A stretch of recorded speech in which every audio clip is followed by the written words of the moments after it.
kondisinya tenang. Kita akan segera memulai acara pelatihan seminar 10 jam untuk senior youth leader Uniconference Indonesia Kawasan Timur pada malam hari ini dengan presenter kita, seorang yang sangat luar biasa yang berpengalaman dalam bidang pelayanan kepemudaan. Terima kasih untuk kakak-kakak semua yang sudah bergabung dan kita akan segera memulai. Untuk itu kami mengundang kesediaan Kak Noldi Worone untuk memimpin kita dalam doa buka. Kak Noldi, disilakan. Rekan-rekan sekalian, para penggiat pencinta orang muda, mari kita tunduk kepala dan kita berdoa. Terpujilah Engkau, Allah pencipta langit dan bumi. Terima kasih untuk waktu yang indah kami boleh berjumpa pada malam hari ini. Karena kami boleh berjumpa bersama-sama dengan umat-umat Tuhan, terlebih khusus pencinta dan penggiat untuk pelayanan pemuda Advent yang ada di seluruh Indonesia yang mengikuti kegiatan pada malam hari ini. Seminar 10 jam untuk senior youth leader yang diselenggarakan oleh pelayanan pemuda Advent Uniconference Indonesia Kawasan Timur. Dan pada malam hari ini di seminar yang kedua, kami akan mendengarkan seminar yang akan disampaikan oleh hambamu, Pendeta Salainti. Tuhan tolong memberkati dan biarlah Tuhan dapat berkata-kata melalui hambamu ini. Materi-materi yang penting, teristimewa tentang hal-hal yang penting untuk kami ketahui dan kami praktekkan mengenai bagaimana mencintai orang muda. Terima kasih ya Tuhan, kami sedia untuk mendengarkan seminar pada malam hari ini. Berkati kami semua dan yang belum sempat tergabung agar segera dapat tergabung. Ini doa kami ya Tuhan, dalam nama Yesus kami berdoa. Amin. Amin. Terima kasih Kak Noldi. Baik, pada malam hari ini, seperti kata pepatah, jika tidak kenal maka tak sayang. Presenter kita pada malam hari ini adalah orang yang sangat terkenal, direktur pemuda yang sangat luar biasa. Kami beri kesempatan Kak Jimmy Pinangkaan boleh memberikan perkenalan singkat presenter kita pada malam hari ini. Kak Jim, disilakan. Selamat malam semuanya. Salam Pasit On untuk kita semuanya. Pasit On. Terima kasih pada saat ini kita sungguh berbahagia karena kita mendapatkan presenter yang luar biasa dan bangga sekali kami untuk memperkenalkan pembicara kita saat ini adalah Pendeta Stephen B. Salainti. Pendeta Stephen melayani di gereja kita sebagai pendeta sejak tahun 1998. Kemudian memang tepat sekali yang sudah disampaikan oleh MC dan yang berdoa tadi, memang kalau mau bilang yang expert di bidang pemuda, memang pendeta ini luar biasa. Kalau kita melihat dia punya portofolionya, memang kita sering bicara portofolio ini Kak Stephen, karena zaman sekarang semuanya diportofoliokan. Sebagai pemimpin pemuda Advent, ini waktu masih muda, tahun 91 sebagai pemimpin pemuda Advent Jemaat Balang Bodong, Makassar. Ini ada beberapa peserta juga dari Makassar, tentunya kenal dekat dengan pendeta. Kemudian setelah itu tahun 1992, seiring dengan pendeta melanjutkan sekolah di SLA Bali ya, tahun 1992, dipilih juga menjadi pemimpin pemuda Advent Jemaat SLA. Setelah dari SLA, pendeta tahun 1993 dilantik sebagai Master Guide, kemudian masuk di Unclave. Di Unclave dipilih lagi jadi pemimpin pemuda Advent.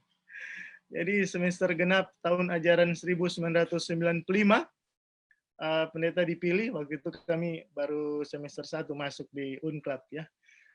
Kemudian setelah itu dipilih menjadi Direktur Pemuda Advent Gereja Masih Advent Hari ke-7 Conference Sulawesi Selatan, Barat dan Tenggara itu sejak tahun 2006 sampai 2010.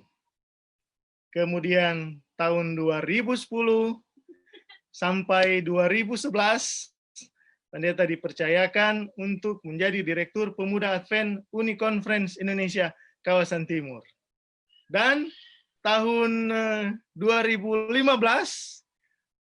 sampai sekarang, jadi tidak pernah putus ini pendeta sebagai Direktur PA Luwu Tanah Toraja. Jadi yang sejak dari muda sekolah sampai sekarang tidak pernah berpisah dengan orang muda. Meskipun sekarang jabatan ofisialnya sebagai ketua daerah ya, ketua daerah di Luwu Tanah Toraja. Kemudian pendeta juga terlibat di dalam kegiatan-kegiatan orang muda, dan untuk kegiatan-kegiatan internasional pendeta tahun 2013 seperti pendeta kita saat ini yang mengikuti Kongres Pemuda Advent di Kassel. Waktu itu tahun 2013 pendeta hadir di Kongres Pemuda Advent di Pretoria di South Africa ya. Waktu itu ada Kongres Pemuda Advent. Dan di situ ada satu peristiwa bersejarah bagi kita karena saat itulah di launch itu kurikulum Master Guide yang baru yang kita pakai sekarang. Itu tahun 2013 itu ya, kalau saya tidak salah itu diperkenalkan di Kongres kita. Dan tahun 2014 saya dengan Direktur Pendeta Stephen, kami dengan almarhum Pastor Yobi, kami ada menghadiri juga perkemahan internasional di Askas, Wisconsin. Jadi kami sempat menyaksikan ini 65.000 orang berkumpul di satu tanah lapang besar, dan luar biasa sukacita iman kita boleh bertemu dengan Pathfinder di seluruh dunia. Dan di tahun 2014 itu ada peristiwa penting lagi, karena di tahun 2014 itu di launch pertama ini program EYMT dari NAD, dan sekarang berkembang pesat sertifikasi EYMT. Bahkan saya dengar kemarin yang ikut di Manado ada 300 orang. Luar biasa, banyak sekali perkembangan kita punya di junior berkembang pesat, dan kita juga sekarang ada di ranah senior berkembang pesat. Jadi kakak-kakak tidak perlu meragukan lagi karena pembicara kita memang saat ini betul-betul sangat ekspor. Kami kembalikan pada pengacara. Baik, terima kasih Kak Jimmy Pinangkaan yang sudah menolong kita pada malam hari ini memperkenalkan pembicara kita yang luar biasa. Tanpa membuang banyak waktu, kami langsung memberi kesempatan kepada Pendeta Stephen Salainti untuk bisa langsung menyampaikan materi kita pada malam hari ini. Kepada Kak Pendeta, disilakan. Baik, terima kasih Host Rowley dan juga Kak Jimmy Pinangkaan, koordinator dalam program ini, dan juga nantinya salam saya sama Kak Didi Muntu, luar biasa. Dalam suasana pandemik begini tetap ada kegiatan-kegiatan yang dibuat untuk menguatkan para pembina dan juga anak-anak muda kita. Saya melihat di sini ada sekitar 47 partisipan. Oh, luar biasa. Berarti ada 46 yang menyaksikan. Saya dengar Kak Jimmy juga live di Facebook, saya lihat di sana. Terima kasih saudara-saudara yang tetap peduli dengan orang muda. Sebenarnya melayani orang muda itu suatu kenikmatan bagi saya. Ketika ya sekarang ini Tuhan mempercayakan untuk sementara menjadi ketua daerah di Luwu Tanah Toraja, ketika mencari, karena di Lutat ini ya kekurangan banyak hal sehingga semua digabung-gabung. Jadi waktu ditanya bagaimana PA, saya bilang ya mari. Dan setelah saya menikmati pelayanan PA dan juga sebagai ketua daerah, bagi saya ini PA adalah penghibur bagi saya. Karena seorang ketua banyak hal yang harus dipikirkan. Tapi ketika bersama dengan orang muda, wah, seolah-olah terlupakan ketua. Ya, terlupakan yang namanya ketua. Senang bisa bersama dengan para pembina dan kakak-kakak pemerhati kegiatan kepemudaan di Gereja Masjid Advent hari ke-7. Baik, sebelum saya share screen saya pada malam hari ini, mari kita berdoa dan kita berdoa. Bapa di sorga, terima kasih. Tuhan pimpin kami semua, terlebih khusus sahabat-sahabat hamba-Mu, para kakak-kakak pembina yang ada di Uni Conference Indonesia Kawasan Timur, bahkan mungkin ada yang di luar uni kami. Tibalah saatnya bagi kami untuk bagaimana kami memahami, mengerti anak-anak muda zaman sekarang. Tolong kami Tuhan agar pembahasan malam ini menguatkan kami, bermanfaat bagi pelayanan kami di jemaat, sehingga membawa banyak anak muda datang kepada Tuhan. Dipersiapkan untuk menjadi alat Tuhan, membawa banyak orang lagi datang kepada Tuhan. Terima kasih Tuhan untuk jawaban doa ini. Terima kasih Tuhan mengampuni kami dalam nama Yesus. Amin.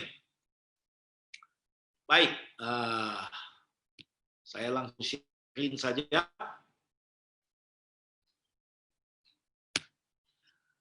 Pada malam hari ini, saya diminta untuk membahas tentang seminar kedua dalam pengembangan kepemudaan, yaitu mengerti orang muda. Mungkin sebelumnya Kak Didi sudah menyampaikan bahwa di Departemen Kepemudaan ada bagian untuk melayani EY Junior, ada bagian untuk melayani EY Senior. EY Junior, Master Guide ada di sana, kemudian ada pembinaan kepada Adventurer dan Pathfinder. Kalau di EY Senior, ya ini, Young Adult dan SY Ambassador dan Senior Leader, SYL. Dia punya modul kepemimpinan. Dan yang melayani Ambassador dan Young Adult. Jadi dalam hal ini kita akan melayani mereka-mereka yang di atas umur 16 tahun. Nah, kita sebagai pembina, bagaimana kita memahami anak-anak di umur 16 tahun ke atas. Semua kita yang ada di sini, saya lihat semua sudah dewasa. Memang ini cocok untuk kita, dan juga terlebih khusus, saya sudah sampaikan tadi sama Kak Jimmy, di orang tua kita yang ada di jemaat, tua-tua jemaat, sehingga mereka dapat memahami bagaimana kondisi anak muda sekarang. Bagaimana kondisi anak muda saat sekarang ini. Oke. Ada masalah ini saya punya. Oke. Baik. Di dunia orang muda saat ini berbeda dengan dunia orang muda pada waktu kita. Anak orang muda di waktu orang tua kita. Seperti mama saya sekarang umur 60-an tahun. Kemudian mungkin orang tua kita yang sekarang ini jadi ketua-ketua jemaat itu antara umur 50 sampai umur 60. Ketika mereka muda, dan pada waktu saya juga muda, itu jauh berbeda dengan anak muda sekarang. Kenapa? Dunia orang muda sekarang itu ada namanya teknologi digital. Ya. Anak muda sekarang itu hidup dengan dunia virtual. Ya. Anak muda sekarang ini gaya hidupnya itu memang sangat jauh berbeda dengan kita dulu. Nah, karena ada perbedaan-perbedaan ini, maka kita harus ada pengertian terhadap perbedaan yang terjadi pada mereka saat ini. Hidupnya mereka dengan hidup kita adalah yang begini. Orang ada bilang, pegang-pegang gadget dan sebagainya. Orang hidup dulu, Kak Roy, mainkan ikir. Main layang-layang. Itu orang hidup dulu. Orang yang tidak mengerti ini, gadget ini. Orang anak muda sekarang, so itu orang hidup.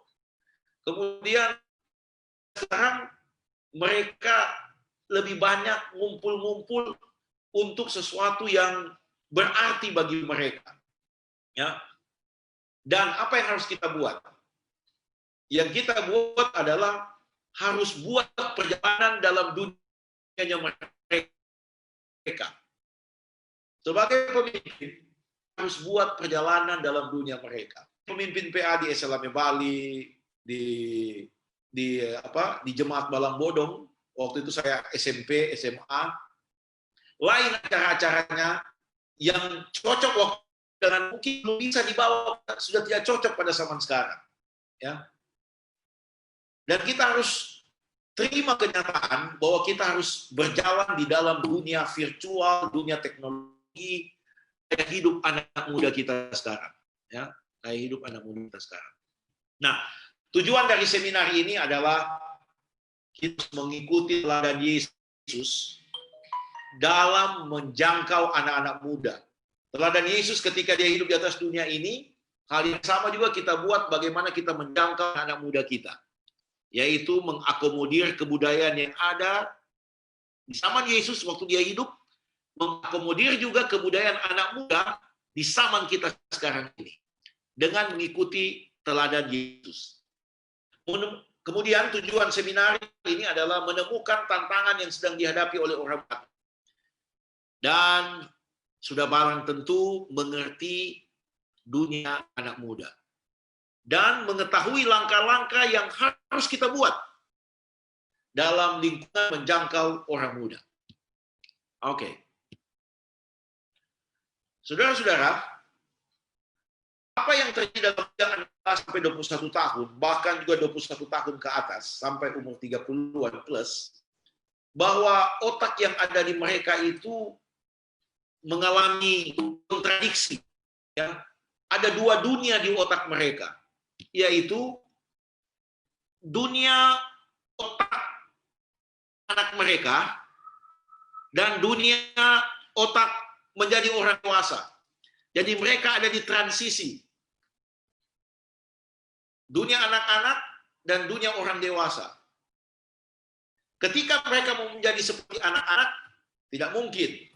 Ketika mereka menjadi seperti orang dewasa, ini yang selalu bermasalah.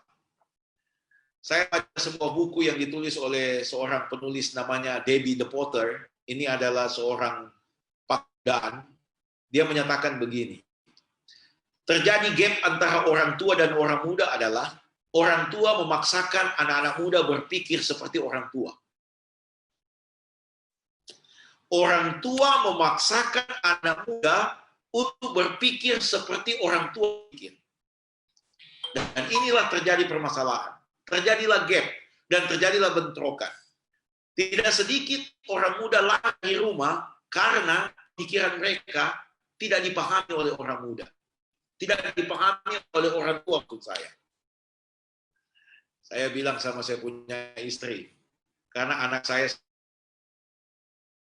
dia agak sedikit strict.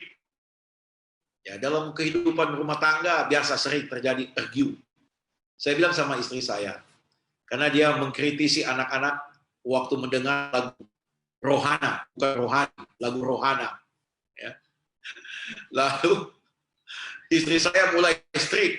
Lalu saya panggil dia diam-diam, lalu saya bilang begini, Ma, waktu kau di Unclub tingkat 2, lagunya siapa kau dengar kalau bukan Michael Learns to Rock? Ya, lagunya Stinky. Lagu-lagu itu. Dia langsung kaget. Iya kak. Jadi jangan kita memaksakan. Memang ketika orang sudah berumur 40-50, orang so mulai mau memikirkan, bukan saya katakan bahwa kita harus jauh dari hal-hal rohani. Tapi bagaimana kita menyelami keadaan anak-anak muda kita. Baru sedikit dengar lagu dunia, kita langsung strict. Padahal waktu kita dulu bagaimana? Ingat. Nah, apalagi kalau samanya orang kita. Ini mengenai musik. Di tahun 70-an. Lagu-lagu musiknya Kus Plus. Itu sedap didengar. Waktu itu kita punya opa, kita punya mama dan papa pesaman orang muda. Punya lagu. Dikala sang bulan purnama, ceng ceng ceng ceng ceng. Itu lagu dia. Itu berterima. Sehingga pada waktu masuk di gereja zaman sekarang, mereka suka sekali itu lagu dulu-dulunya heritage. Lagu-lagu dulu heritage. Nah, ini banyak perbedaan. Ya, jadi irama Sampai ada dulu Dr. Tommy Mambu bilang, waktu orang dengar lagu agak semangat-semangat, orang tua, lagu apa itu? Mar pada waktu lagu "Hand Me the Pillow", itu tuh lagu bagus. Padahal lagu Skeeter Davis yang sama memang itu tuh mantap. Jadi kita harus memahami bagaimana kondisi anak muda kita sekarang. Nah, mereka dalam keadaan terjepit. Mau jadi anak-anak susah, mau jadi orang dewasa sekali, mereka mengalami pergumulan. Saudara-saudara, Alkitab juga menyebutkan, saya tulis di screen, dalam buku Pengkhotbah pasal 11, pasal 12, orang muda bersukarilah. Karena Salomo tahu, itulah anak muda. Walaupun ada warning di sana, ingatlah penciptamu pada masa mudamu, tapi bergembiralah. Nah, mari kita nikmati atau muda kita ini dalam dunia mereka. Dalam dunia mereka. Jadi itu dua dunia yang sangat membingungkan pada diri orang muda. Menjadi dunia anak-anak, jadi orang dewasa. Kemudian, Yesus menunjukkan jalannya. Apa yang Yesus buat ketika dia datang ke atas dunia ini. Jadi ini, Yesus menunjukkan cara menjangkau manusia. Hal yang sama juga kita buat, bagaimana kita menjangkau. Ini ada dua hal untuk kita praktekkan. Yesus menjangkau dunia dan kita menjangkau orang muda. Yang pertama, Yesus turun ke dunia. Itu terdapat dalam buku Filipi pasal 2 ayat 5-7. Saya tidak translate lagi ini, saya pikir saudara-saudara mengetahui ini. Ini menggambarkan bagaimana Yesus turun status. Dia sebagai Allah, tetapi tidak mempertahankan milik seorang Allah, turun derajatnya, jadi seperti seorang hamba, manusia, dan bahkan mati di kayu salib. Kalau saya hitung-hitung ada 7 step. Yesus turun tingkatan dalam menjangkau manusia. Nah, apa yang kita buat sebagai pemimpin, sebagai tua-tua jemaat? Kita harus turun menjangkau orang muda. Jangan ada istilah jaga image kalau bergaul dengan orang muda. Oh, kita ketua daerah. Oh, kita gengsi kita mau tidur dengan anak muda di tenda dan sebagainya. Bisa. Sebagai orang muda, kita harus dengan mereka. Sebagaimana apa yang bisa kita buat. Ya, kalau mereka motor, konvoy juga dengan motor dengan mereka. Kalau mereka ada grup mereka, geng mereka, anak-anak, sesekali kita gabung mereka. Itulah yang Yesus buat ketika menjangkau manusia. Jadi para pemimpin pemuda jangan jaga image kalau dengan anak-anak muda. Ya, harus turun, jangkau mereka, bercerita kepada mereka dari hati ke hati. Ini yang Yesus buat. Yesus menjangkau manusia, dia turun. Bayangkan dia Tuhan. Tidak menganggap kesetaraan dengan Tuhan itu sebagai satu hal yang harus dipertahankan. Dia mengambil rupa hamba, lahir di kandang yang hina, mati, terhitung penjahat. Jadi prinsipnya adalah ketika kita mau menjangkau orang muda, kita harus sama-sama dengan mereka. Jangan main bagi orang perintah. Jangan. Kalau main perintah dengan orang muda, dalam kondisi sekarang, dia bilang ke laut saja. Kalau torang mau dengan anak muda, kalau dorang kerja bakti, torang sama-sama kerja bakti. Dorang main games, torang main games dengan mereka. Nah, kalau torang yang seumur 50, 60 sudah kuat, cukup hadir jo ke sana, so senang sekali dorang. Cukup hadir jo. Tapi kalau masih umur 30, mesti gabung dengan anak muda, turun dengan mereka, bakar ikan dengan mereka, berenang dengan mereka. Ya, itulah.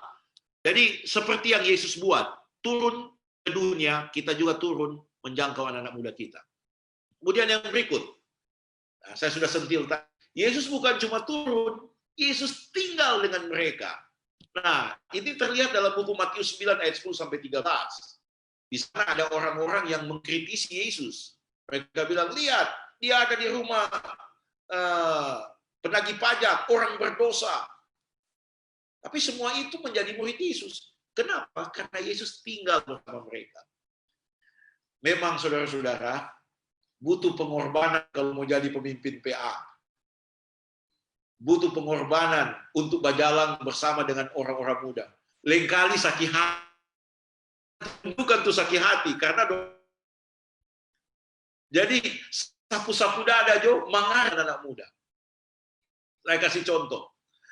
Satu kali saya pin orang muda, ini di Makassar, masih di Makassar. Kalau kita bilang, orang mau ada doa subuh. Datang jam 5 nih, bayangkan saudara-saudara. Kita datang setengah 5.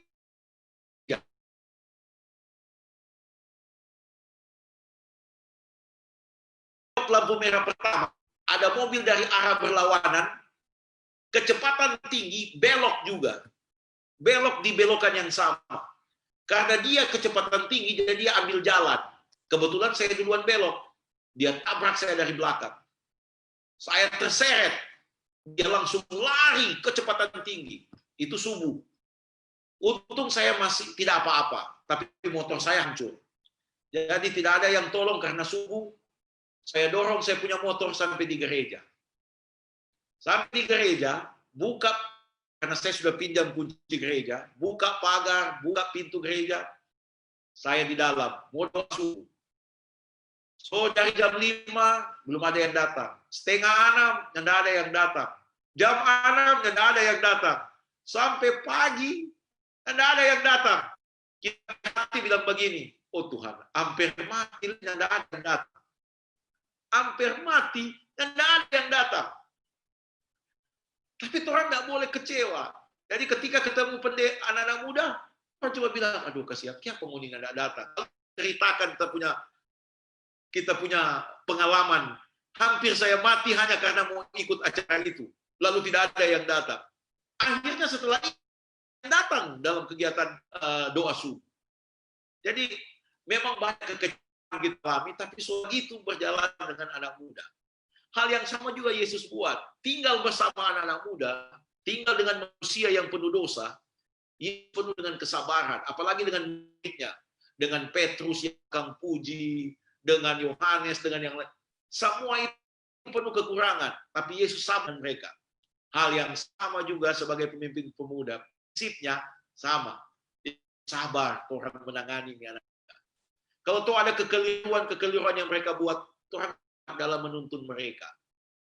Jangan cepat emosi anak-anak muda, saudara-saudara. Jangan cepat emosi.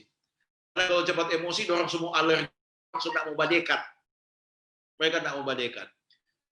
Kunci kedua, selain Yesus turun menjangkau orang manusia, kita juga turun tinggal bersama mereka. Kemudian berikut. Setelah itu, kalau kita baca dalam Lukas 15,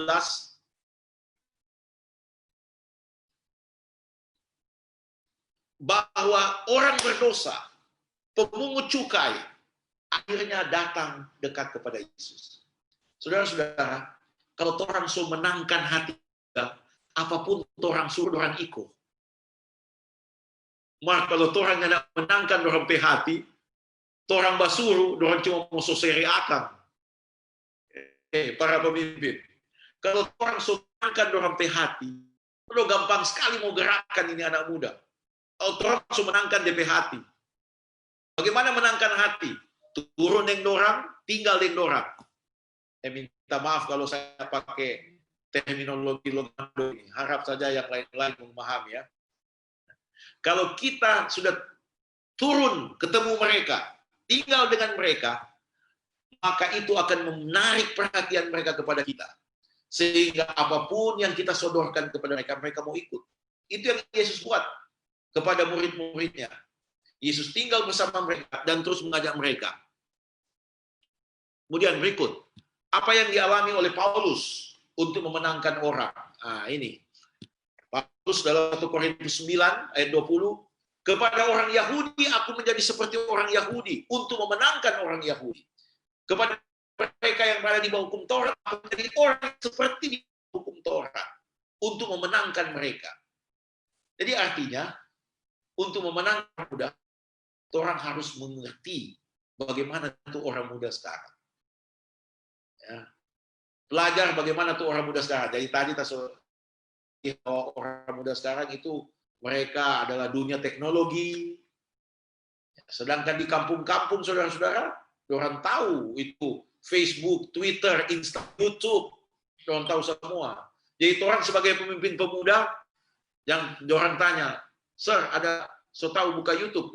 Kue apa tuh YouTube? Orang mesti tahu apa tuh YouTube, tuh Instagram. Nah, kalau macam Kak Royke, dia tahu sekali itu apa tuh Instagram, Facebook, dan WhatsApp, Telegram. Ini semua sebagai pemimpin pemuda orang semua tahu ini semua. Kalau nyata orang ketinggalan. Kalau orang belajar dengan anak muda ya orang mesti tahu orang cara pembicaraan. Contoh, orang bukan misalnya Maradona. Orang semua mesti tahu Cristiano Ronaldo. Memang agak sedikit duniawi, tapi orang semua mesti tahu tuh orang baca cerita itu. Jangan orang so bicara Messi, orang masih bicara Pele dan Maradona. Orang so tahu tuh kehidupan dunia sekarang, orang masih dulu-dulu. Harus memahami. Seperti yang Paulus bilang, ketika aku berhadapan dengan orang Yahudi, aku seolah-olah menjadi orang Yahudi untuk memenangkan mereka. Memang dia punya kata kasar, ada istilah di kandang kambing mengembik, ya. Artinya bukan memahami cara mereka, Oke, berikut. Roh Nubuat juga mengatakan bahwa metode terbaik adalah metode Yesus Kristus dalam buku Christian Service halaman 119. Hanya metode Kristus saja yang benar, yang sangat sukses dalam menjangkau orang. Ya. Tadi kita sudah ungkap. Tinggal bersama mereka, layani mereka, tunjukkan simpati, dan memberikan pelayanan pada kebutuhan mereka, menangkan perhatian mereka, dan mengikat mereka ikut kita. Yang jadi masalah sekarang, gereja-gereja, pemimpin-pemimpin termasuk pendeta, main begini, main basuh. Kalau main basuh begini, belum artinya anak muda, dia anak muda. Kita harus tunjukkan apa yang harus dibuat, buat sama-sama. Nah, ketika kita sabar tinggal bersama mereka, maka gampang sekali bagi kita untuk mereka. Di sini saudara-saudara ada dibilang layani kebutuhan mereka, kebutuhan anak muda. Saudara-saudara, memang saya harus akui, akhir-akhir ini kita kesulitan memperoleh sponsor-sponsor PA yang menyelami kebutuhan anak muda, bahkan memberikan kebutuhan mereka. Dulu-dulu itu banyak sponsor-sponsor PA, waktu kami juga masih saya muda, sponsor-sponsor PA yang selalu ada jadi backup. Mereka yang selalu mendorong dan selalu membela kita. Baik itu di majelis, baik itu kebutuhan kita mereka penuhi. Di Makassar ada sponsor PA terlama. Mungkin sampai sekarang masih sponsor PA. Namanya Dr. Lizal, Profesor Lizal. Dia kalau tidak salah sekarang sudah umur 79, hampir 80. Masih sponsor PA. Tetapi anak muda dari saya punya mungkin kalau ada di sini Kak Hetapi, ya, masih sama mereka anak muda sampai sekarang dia figur yang anak-anak muda hargai, hormati. Kenapa? Ya sangat, juga dia dokter spesialis anak sih. Jadi dia tahu mungkin psikologi anak. Bagaimana merangkul anak muda, bagaimana dia melayani kebutuhan anak muda, luar biasa. Sehingga kalau anak muda datang sama dia, anak muda selalu terima nasihatnya. Nah ini yang saya katakan, karena dia selalu bersama anak muda, panggil anak-anak muda di rumahnya. Sekarang terus terang, semakin kurang orang tua atau sponsor PA anak muda tidur di rumahnya, bakar-bakar ikan di rumahnya. Coba cek, masih ada berapa yang berbagi ini sekarang?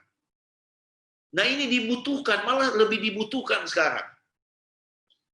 Lebih dibutuhkan. Dan itulah cara Yesus dalam memenangkan anak muda. Kemudian, masih dalam amanat pada orang muda. Kita harus menyelamatkan orang muda. Pastoral ministry. Orang muda adalah setan. Ingat baik-baik. Anak-anak muda kita ini sasaran empuk setan. Jadi apa yang harus kita buat? Manifestasi kebaikan, kesopanan, simpati, kasih sayang akan sangat berpengaruh pada keselamatan mereka yang sedang dalam. Jadi saudara-saudara harus terus diberikan kasih sayang walaupun sudah tak salah. Saya lupa ambil, saya punya, ada seorang ibu diwawancarai di Metro TV. Dia punya anak narkoba. Apa? Uis Dahlia. Ya, penyanyi rockers dulu. Anaknya narkoba. Lalu saudara tahu diwawancarai oleh Kick Andy di Metro TV. Anaknya itu akhirnya bisa keluar dari jeratan narkoba. Lalu ditanya sama ibu ini, apa resepnya? Ibu ini menjawab, kasih sayang. Hanya kasih sayang. Dan anak itu juga langsung mengutarakan, saya bersyukur saya punya ibu seperti ibu ini. Saya masuk terlibat narkoba, penjara 1 kali, keluar 2 kali, terus berkali-kali. Sampai akhirnya sang ibu kehilangan harta. Dia mengatakan begini sama dia, nak, ini adalah harta terakhir ibu, yaitu rumah kita. Demi menyelamatkan kau, ibu rela untuk menyelamatkan kau. Jadi saudara-saudara, anak muda harus kasih sayang, kesabaran. Dengan cara itu kita menjangkau mereka. Dengan cara itu kita menyelamatkan anak muda. Jangan cuma karena tak salah menyanyi di gereja, kok orang sapu ini anak muda. Cuma ada menyanyi, ku berikan kesempatan, langsung, ku Pantekosta dari mana lah itu ada masuk di sini. Menyanyi ke sana cuma bagoyang sadiki, sudah apa marah. Biasa, anak-anak muda kita ini dalam proses belajar. Saudara-saudara, terus terang ketika kalau saya memberikan pengalaman ketika saya jadi pemimpin PA, saya tidak usah ceritakan, tadi Kak Jini sudah bilang, pernah pemimpin PA di sini. Saya mau sampaikan, pernah satu kali saya jadi pemimpin PA, dimarahi besar oleh seseorang. Orangnya lagi orang besar. Orang besar. Hampir saja saya semua muntah. Dimarahi. Tapi untung sponsor PA jadi bumper. Bukan bumper atau apa ini. Jadi pendorong. Kemudian sponsor PA yang tinggi sikat itu orang yang marah sama saya. Dan akhirnya orang yang marah sama saya itu undang saya untuk berdialog. Dan dia paling sayang sama saya. Rupanya dia tidak tahu masalah. Kenapa saya buat itu? Memang kekeliruan juga yang saya buat. Jadi saudara-saudara, dengan pengalaman yang saya alami, janganlah kita memperlakukan kasar pada anak-anak muda kita yang sudah melayani. Kalau tuh ada kesalahan, kekeliruan, kita perbaiki. Satu kali ada drama ditampilkan oleh anak-anak muda di satu gereja. Saya sudah direktur PA, tapi tidak usah bilang direktur PA di mana atau dalam level apa. Saya sudah direktur PA. Kemudian ada beberapa tua-tua jemaat keluar. Waktu itu, di ending dari drama mereka menyanyi He Raised Me Up. You Raise Me Up, bukan He Raised Me Up. You Raise Me Up. Waktu itu lagi tren itu, dari Josh Groban. Keluar beberapa tua-tua jemaat, kritik sama saya. Pendeta, kasih berhenti itu. Itu lagu dunia, sebagainya. Saya di bilik bersepakat, saudara-saudara. Saya diam, saya tenang. Oh, orang mulai teror sama saya. Saya bilang, Tuhan tolong supaya orang tua ini memahami. Coba saudara bayangkan, ketika lagi puncak-puncaknya mereka sedang menyanyi, ending dramanya mereka, lalu orang kasih berhenti. Kasih mati listrik, kasih mati audio, kecewanya enggak? Akan kecewa. Jadi waktu itu saya sebagai penanggung jawab acara, memang saya tidak tahu kalau ending mereka adalah You Raise Me Up. Ya. Nah, sesudah acara, saya bilang, so mantap semua, lalu saya kasih pembimbingan dan sebagainya. Dan mereka menghargai. Cuma ya ini, orang tua, anak muda. Nah, bukan anak muda, orang tua jemaat.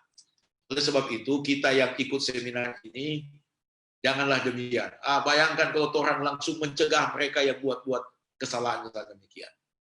Akhirnya tidak baik. Mereka membutuhkan. Mungkin saudara pernah ingat ada cerita tentang, ini tiba-tiba teringat dalam saya pikiran. Saya pernah bawa seminarnya ini. Tentang dua anak yang ikut perjamuan, sama-sama memecahkan gelas. Sama-sama memecahkan gelas perjamuan. Lalu oleh sang pastor, untuk anak yang pertama, dia marahi betul-betul. Dia bilang, kau tidak layak masuk gereja. Kau adalah orang yang berdosa. Saudara tahu? Anak yang kedua, kasih pecah gelas, tapi ditreat oleh sang pastor, dia bilang begini, nah, minta maaf kepada Tuhan, nanti satu saat kau akan jadi orang yang luar biasa. Dari dua peristiwa ini, akhirnya, anak yang pertama menjadi pembantai, pemimpin Yugoslavia, menjadi pembantai banyak orang. Anak yang kedua, yang mendapat perlakuan, pengampunan, dan nasihat yang baik, akhirnya menjadi pastor, menjadi bishop. Ini satu gambaran bahwa ketika kita melayani orang muda, harus benar-benar ada kesopanan, simpati, kasih sayang. Anak-anak muda datang dengan teman-teman mahasiswanya. Ini kalau saya seminar kepada orang tua, biasanya saya bilang, jangan lihat, pas lihat di petamang semua dari ujung kepala ke ujung kaki, langsung bilang, masuk Jo, ini semua pulang dulu. Melihat teman-teman yang datang semua tidak beres. Ya. Jangan. Anak-anak kita membutuhkan simpati, kesopanan, dan kasih sayang. Berikut. Iklim sosial yang mendalam akan sangat mempengaruhi kehidupan anak-anak muda kita. Iklim sosial akan mempengaruhi kerinduan mereka. Iklim sosial akan mempengaruhi kebutuhan mereka. Iklim sosial akan mempengaruhi kepekaan mereka, cara berpakaian mereka, penampilan mereka, pengertian mereka tentang kehidupan kerohanian. Iklim sosial, lingkungan dari anak muda itu. Nah, dan dengan lingkungan yang ada di sekitar mereka, itu juga dapat menginformasikan kepada dunia, inilah identitas saya. Nah, jadi, kita sebagai pemimpin-pemimpin, ini yang kita mau pengaruhi kepada anak muda, yaitu apa kebutuhan mereka, kepekaan mereka, cara berpakaian, penampilan, pengertian tentang kehidupan kerohanian, dan identitas mereka. Semua ini akan dipengaruhi oleh lingkungan yang ada di sekitar mereka. Lingkungan yang ada di sekitar mereka. Ya. Yang jadi masalahnya sekarang, yang terjadi di gereja kita, ini.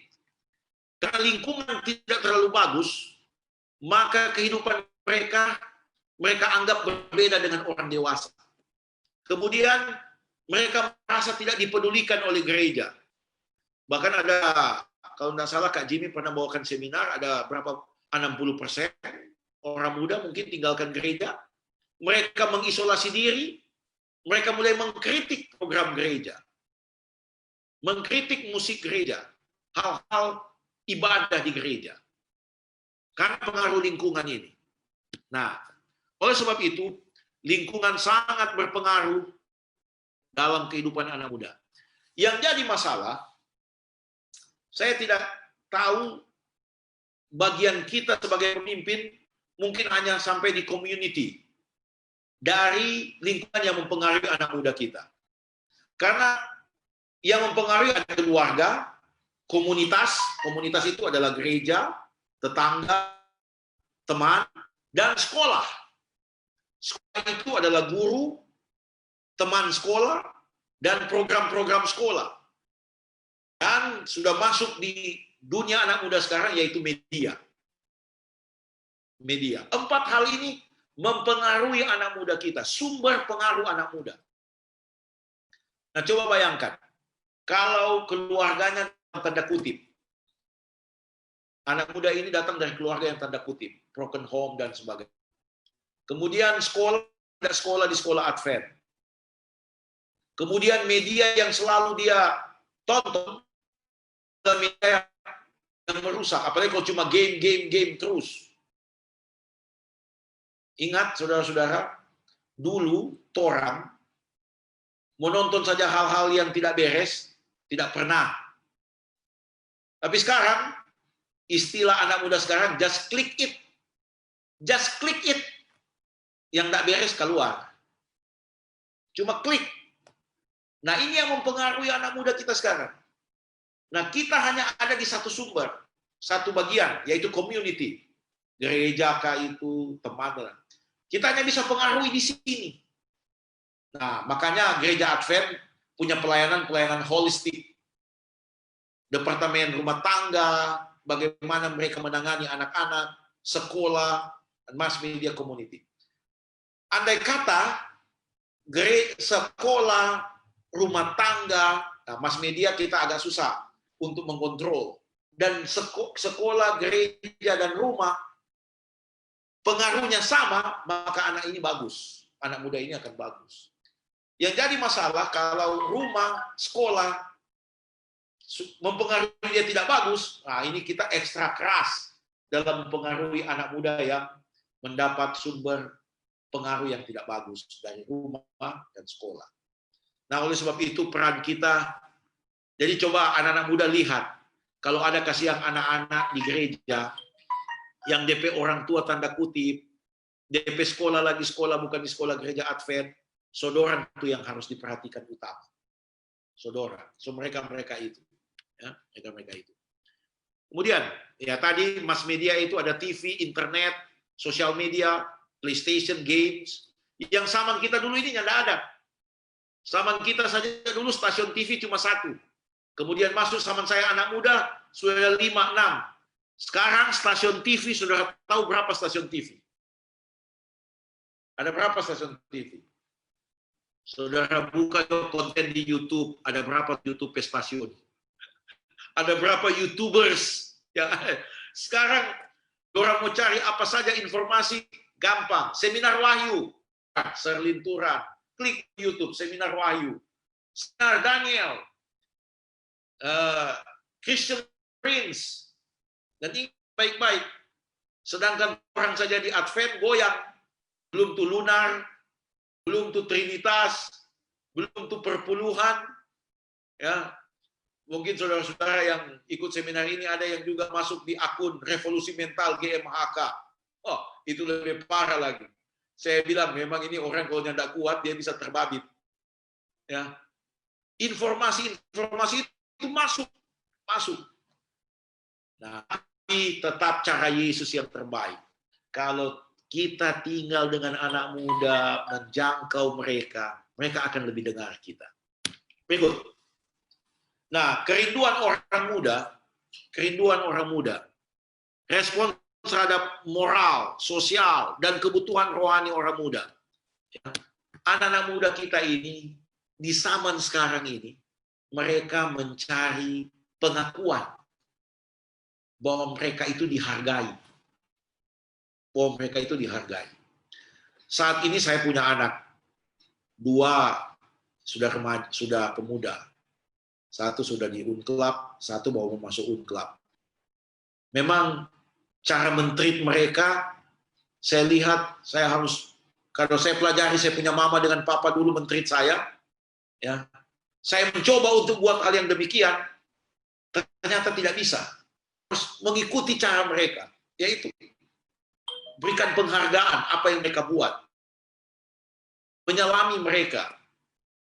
Kemudian yang kedua, anak-anak muda sekarang itu mencari orang dewasa di mana mereka dapat berkomunikasi curhat.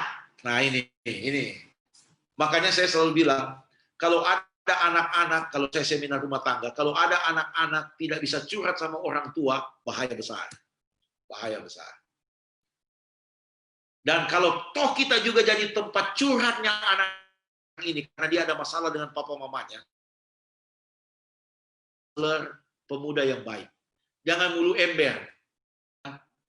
Jadi mereka merindukan pemimpin pemuda di mana mereka dapat berkomunikasi baik, mencurahkan isi hati mereka, dan yang memahami kehidupan mereka. Kemudian berikut, mereka mau juga mengutarakan ide-ide mereka, dan mereka juga diberikan kesempatan dengan cara mereka tanpa ada dihantui oleh takut disiplin, punishment. Biarkan mereka berkreasi. Biarkan mereka berkreasi. Nah, kreasinya mereka kita arahkan. Jadi sebenarnya anak-anak sekarang itu diarahkan. Butuh arahan, bukan disuruh-suruh. Nah, kalau mereka memilih, ya coba, ikut saja. Ikut saja caranya dia. Sambil kalau sudah mulai miring-miring, kita luruskan kembali. Ya. Berikut. Anak muda paling suka cari hal-hal yang berbau inovasi, cara baru. Saudara-saudara, saya sangat terkesan dengan cara kepemimpinan Presiden Jokowi. Selalu keluar dari protokoler.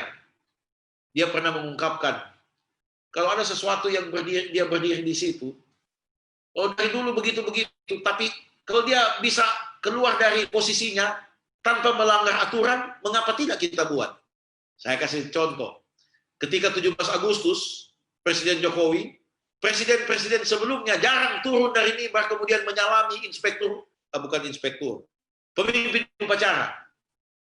Inspektur Presiden. Tapi Presiden Jokowi buat sebuah inovasi. Kita juga sebagai pemimpin-pemimpin pemuda, buatlah sebuah inovasi terhadap kegiatan anak-anak muda kita. Nah, bagaimana mencari inovasi itu? Mereka. Nah, sebentar ada dia punya step, ya. Saudara-saudara, mereka juga rindu agar mereka mendapat penghargaan di gereja, ya. Mereka mendapat penghargaan di gereja. Nah, ini dua langkah. Bagaimana kita menjangkau anak muda? Seperti kembali kepada cara Yesus. Turun, menjangkau mereka, ini disebut dengan enter in youth culture. Masuk, menjangkau anak muda kita.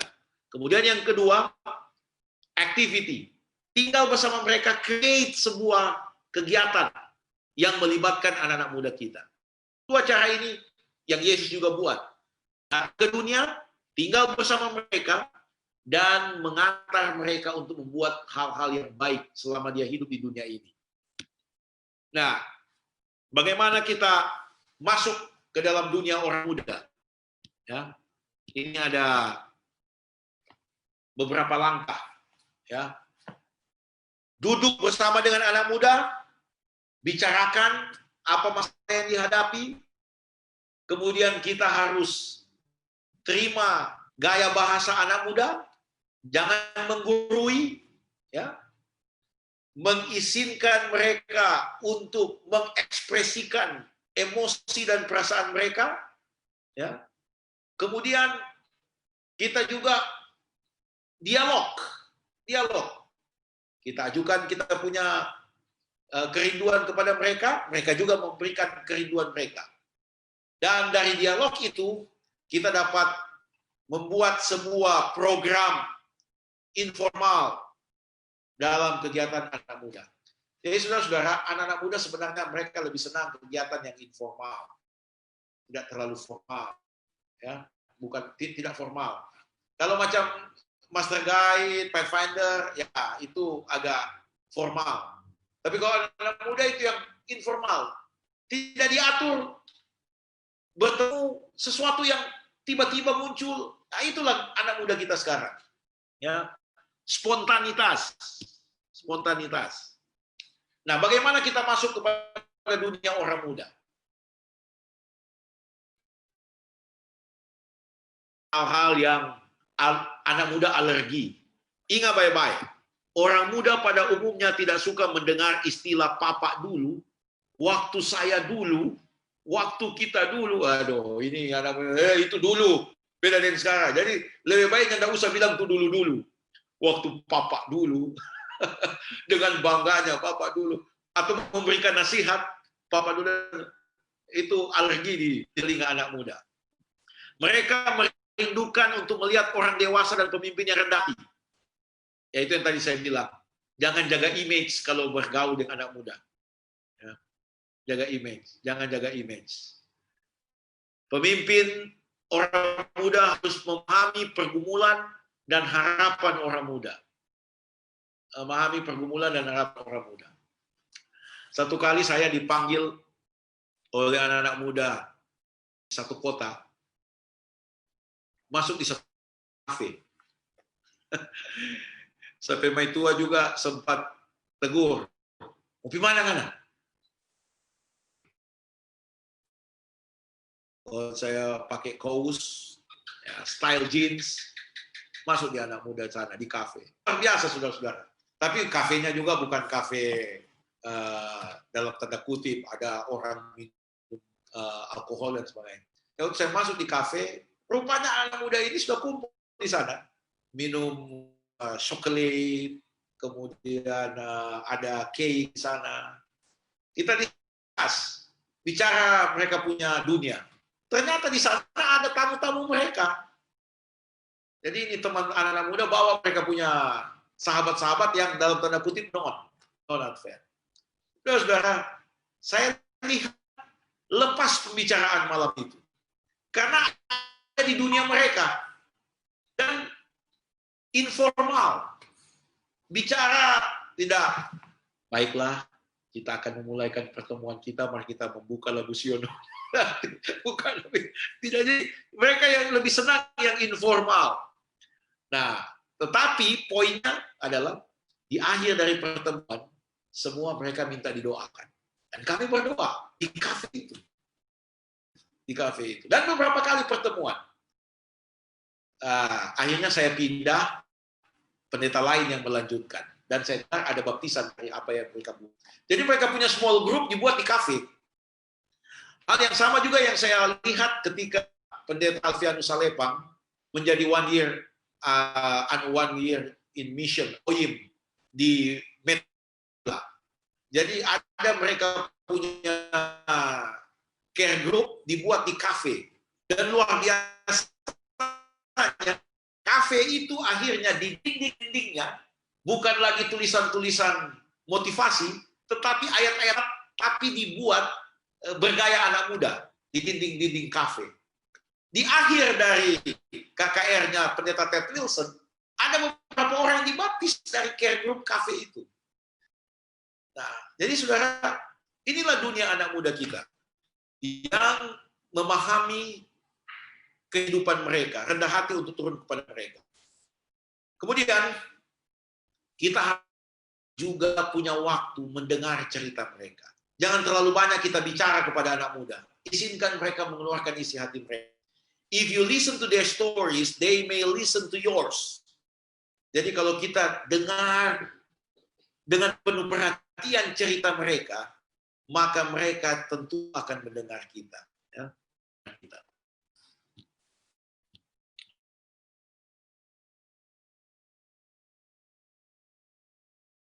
Inilah framework bagaimana kita membuat, kalau tadi masuk ke dunia orang muda, sekarang kita menciptakan sesuatu dalam lingkungan orang muda, ya.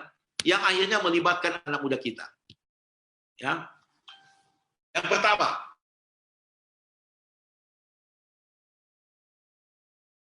akan sesuatu acara yang bebas dengan anak muda untuk mereka berkreativitas. Ya. Kemudian semangatkan anak muda ikut dalam pertemuan-pertemuan informal. Ya, contoh futsal sama-sama. Ya, kalau futsal sama-sama laki-laki lah. Ini memang yang kalau melibatkan wanita, olahraga bersama, sesama geng mereka. Ya, ingat baik-baik saudara-saudara, dalam berbicara anak muda ini pasti ada geng mereka. Nah, kalau mereka berjalan bersama, mereka punya geng, lalu kita ada di sana, itu enak. Tapi kalau kita bersama mereka, lalu kita libatkan anak-anak kecil, itu mereka alergi. Jadi makanya dibilang, kalau acara orang muda libatkan ini adventure dan pathfindering. Ya. Kemudian izinkan anak-anak muda kita mengambil keputusan. Kemudian buat acara intergenerasi, kegiatan intergenerasi, dan biarkan anak muda yang memimpin. Biarkan anak muda. Ini yang tadi digaungkan oleh Kak Jimmy. Pass it on. Pass it on. Memberikan kesempatan kepada anak muda kita untuk melayani. Untuk melayani. Dan terima kenyataan ide-ide dari mereka sepanjang itu tidak bertentangan dengan Alkitab. Itu saja. Ada yang jadi masalah, tidak kok bertentangan dengan Alkitab, karena tidak sesuai dengan budaya orang tua, akhirnya itu tidak ketemu. Contohnya, ini biasa selalu bermasalah acara PA. Acara PA itu acara PA, bukan acara orang tua. Di sana ada pelatihan. Di sana ada kreativitas. Saya pernah berdiskusi dengan beberapa orang tua. Saya bilang acara PA itu bukan acara khotbah. Oke, kita buat acara khotbah di akhir. Mungkin 20 menit terakhir itu adalah acara khotbah, acara PA, yaitu renungan tutup sabat.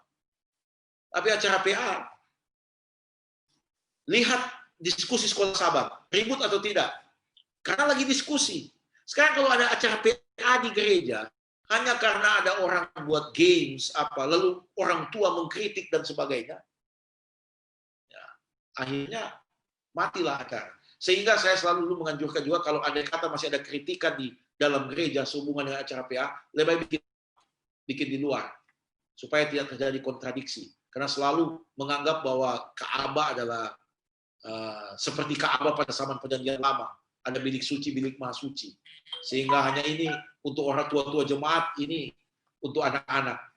Saya sudah pendeta beradu argumen dengan orang karena saya mengizinkan anak-anak ambil bagian di mimbar besar, di mimbar.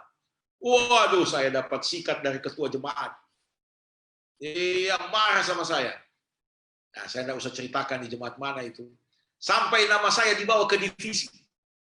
Hanya karena dia kirim surat, tidak puas ke ketua daerah balas, itu proses pelatihan.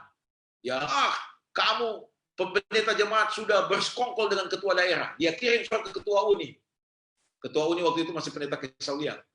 Pendeta Kesaulia panggil saya, dia bilang, aduh, anak sabar-sabar jadi pendeta di situ. Oh iya om, yang penting om jangan bilang tegur Pak kita, aku bilang larang tuh anak-anak muda ambil acara. Sampai akhirnya anaknya ketua jemaat itu bertemu dengan pendeta misa, direktur PA divisi waktu itu. Lalu direktur PA divisi meyakinkan anaknya ketua jemaat itu bahwa sudah betul apa yang dibuat oleh pendeta Salaiti dalam tanda kutip pelatihan. Dia pulang baru diyakinkan dia punya bapak begini, lalu terjadi hubungan baik. Selama itu beberapa bulan saya kena teror terus dari beliau hanya untuk mengangkat anak-anak muda ini. Nah, itu yang tadi saya bilang, harus sabar. Sebagai pemimpin terkadang kita menghadapi hal yang kontra untuk meningkatkan anak muda, tapi ya disitulah kesabaran kita harus kita tunjukkan. Memang banyak hal yang membuat anak, kalau disurvei, saya pernah survei di Kalimalang, apa ini, pantai yang di dekat di Minahasa Utara ini. Pantai apa lagi namanya, waktu ada acara PA dari Minahasa Utara. Saya kumpul beberapa anak-anak muda, ratusan mungkin. Lalu saya tanya, bagaimana pendapat kamu dengan acara ibadah di gereja sekarang? Membosankan atau tidak? Berapa yang membosankan? Angkat tangan. Oh, saudara-saudara, hampir 90% angkat tangan membosankan. Membosankan. Ini acara di gereja. Nah, ini harus sudah dipahami oleh gereja saat ini. Harus sudah dipahami. Nah, sekarang saya memang sedang menulis disertasi saya tentang pengaruh pemimpin terhadap anak-anak muda. Pengaruh pemimpin terhadap muda. Advisor saya mengatakan begini, coba you buat sebuah sebuah contoh pilot project gereja khusus orang muda. Apakah berterima di Indonesia? Terlebih khusus di Indonesia Timur. Kebetulan penelitian saya di Manado, ya, walaupun saya ada di Lutat, tapi penelitian saya di Manado. Dia bilang coba buat pilot project gereja anak muda, mengakomodir kerinduan anak muda. Ya, saya belum sempat buat itu. Tapi kalau saudara amati, itu sebenarnya ada kerinduan. Sehingga anak muda punya kesempatan menikmati. Beda dengan ibadah Sabat sore. Ya. Karena ibadah Sabat sore kelihatannya hanya jadi ibadah kelas berapa lah. Semua orang menghendaki khotbah itu ibadah kelas 1. Nah sekarang khotbah itu mengakomodir style anak muda. Nah ini yang perlu menjadi tantangan bagi kita. Waktu saya buat pernah saya berkhotbah di Upland, Amerika, lalu beberapa anak muda mereka tidak interest. Kemudian mereka minta mereka ada pelayanan khusus untuk anak muda. Karena mereka bilang ketika mereka gabung dengan orang tua, hanya kebutuhan orang tua saja yang diakomodir dalam acara khotbah. Padahal anak muda. Dan memang saudara terlihat jelas. Ketika menyanyi juga, kalau Tuhan mau menyanyi lagu-lagu semangat, contoh, mari kita kerja bagi Tuhan. Nah, itu gaya-gaya anak muda. Kok orang tua menyanyi, mari kita di ondo-ondo. Nah, anak muda mau ondo-ondo, orang tidak senang. Orang tua mau ikut gaya anak muda, berapa lama habis nafas. Mari, orang tua penafas sedikit, saudara-saudara. Jadi ini selalu jadi perdebatan. Sehingga tidak ada salahnya menjadi tantangan bagi kita ketika satu gereja ada banyak anak muda, coba di-create sebuah acara yang mengakomodir anak muda kita. Jadi saudara-saudara, jadilah seperti Yesus. Jika Yesus sanggup untuk datang mendekat kepada kita manusia, padahal dia oknum yang dahsyat, Allah, dia mau turun dekat dengan kita manusia. Yang kita bisa buat untuk anak-anak muda kita. Jadilah seperti Yesus. Jangkau mereka, tinggal bersama dengan mereka. Oh, luar biasa. Kalau saya lihat di sini partisipan ada sekitar 46. Kalau 46 kita menjadi sponsor PA yang baik, pemimpin PA yang baik, akan lebih banyak anak muda diselamatkan. Jadi, saudara-saudara yang ikut seminar ini, pahamilah anak muda, jangan marah-marah pada orang, walaupun memang so sakit hati. Ini saya katakan, kalau tahu marah, marahlah 4 mata. Jangan marah di depan orang banyak. Oh, jangan. Jangan marah Pak anak muda dalam satu event, tunjuk-tunjuk anak muda. Jangan.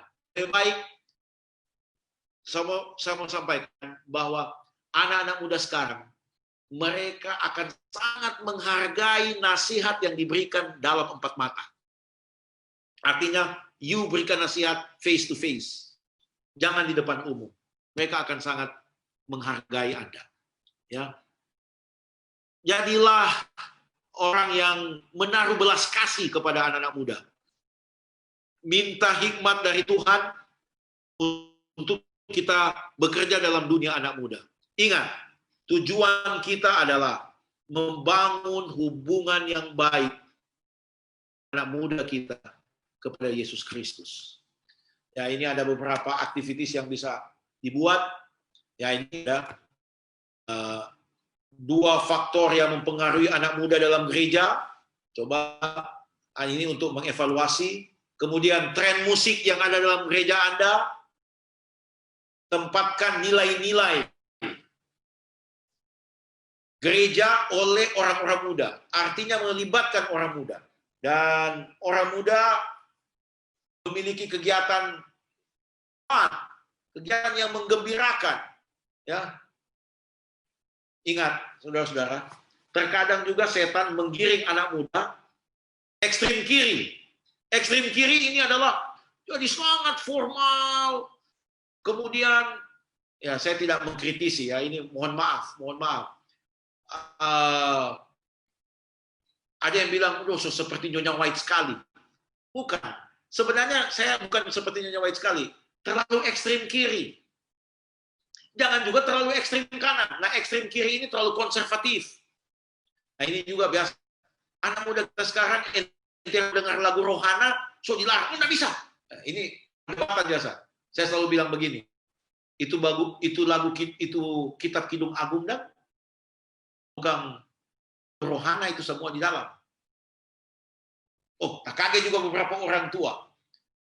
Ya, kita harus memahami kondisi anak muda kita, apalagi di usia ambasador, usia dalam tanda kutip pubertas, mereka mencari pasangan hidup. Tidak mungkin kan mencari pasangan hidup kalau orang menyanyi, Tuhan selalu pimpin aku.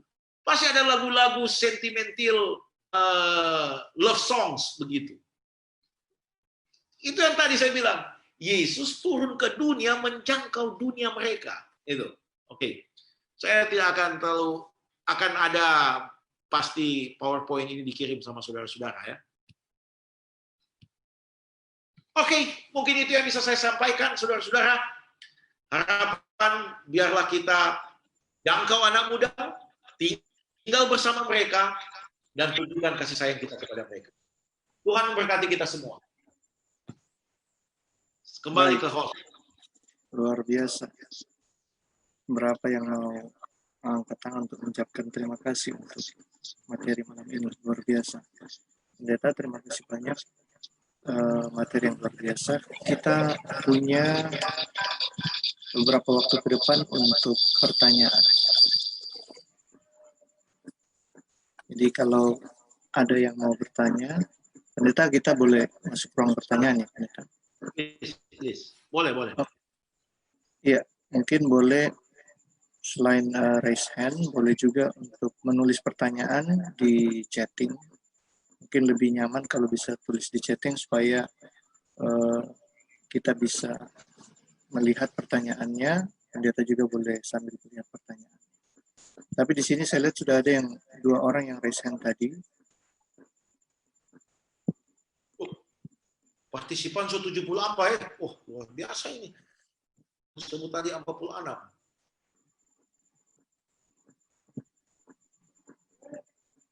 Silakan kalau mau bertanya boleh menyebutkan nama, kemudian pertanyaannya langsung. Untuk 2 yang tadi sudah raise hand.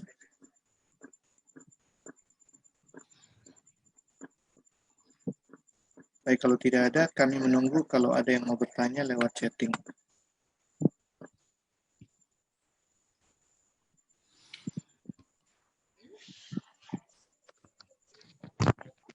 Baik, selamat malam. Silakan, boleh menyebut nama, kemudian pertanyaan. Silakan, Kak. Selamat malam kakak-kakak semua, saya Stanley Dimara dari Manokwari. Saya mau bertanya, ini pengalaman pribadi. Pada waktu, kedengaran nggak? Dengaran, Kak. Dengaran. Pada waktu saya pertama kali pindah di Manokwari, saya masuk gereja, saya dulu gondrong. Pertama kali saya masuk gereja di Manokwari, dengan saudara saya, pas di depan pintu, ada seorang ibu yang langsung sapa saya di depan pintu. Dia bilang, ini anak pendeta apa yang rambut gondrong kayak begini? Saya langsung bilang sama saudara saya, untung saya anak pendeta. Ini kalau anak muda lain sudah lari. Dan kebiasaan itu sebenarnya ternyata tidak hilang. Orang ini terus-menerus sampai sekarang, sampai saat saya bicara ini masih seperti begitu. Biasanya kita sebut dia Ellen G. White karena tidak boleh lihat ada yang salah.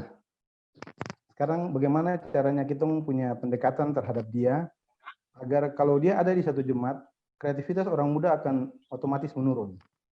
Karena mau buat ini salah, mau buat itu salah. Bagaimana kita punya pendekatan terhadap mereka supaya mereka bisa mengerti seperti materi yang sudah dibawakan tadi, sungguh luar biasa. Bagaimana mereka bisa mengerti dengan materi seperti ini. Jadi bukan menjadi batu sandungan buat orang muda. Karena kebiasaan mereka ini sangat menghambat perkembangan pemuda di satu jemaat.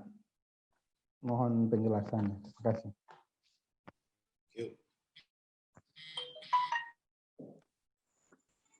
Baik, terima kasih. Mungkin boleh satu lagi pertanyaan.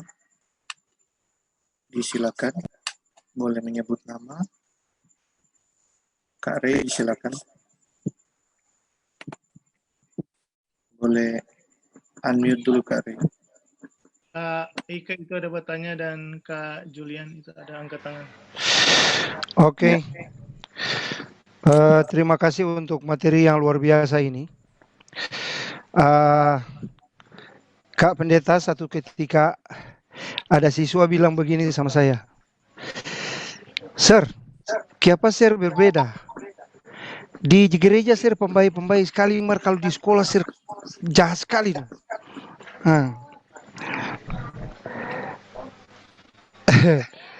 Kak Stefan, kalau di sekolah itu kan orang butuh sedikit ketegasan untuk orang siswa kan. Nah, tuh siswa itu juga anggota gereja Kak. Jadi mereka tarik kesimpulan kenapa Serupati di gereja dia lombo-lombo, dia baik-baik, nasihat, kekabaran, dia bimbing. Tapi kalau di sekolah dia strict sekali. Jadi Kak tolong diberikan pencerahan ini. Siapa tahu kita salah ini.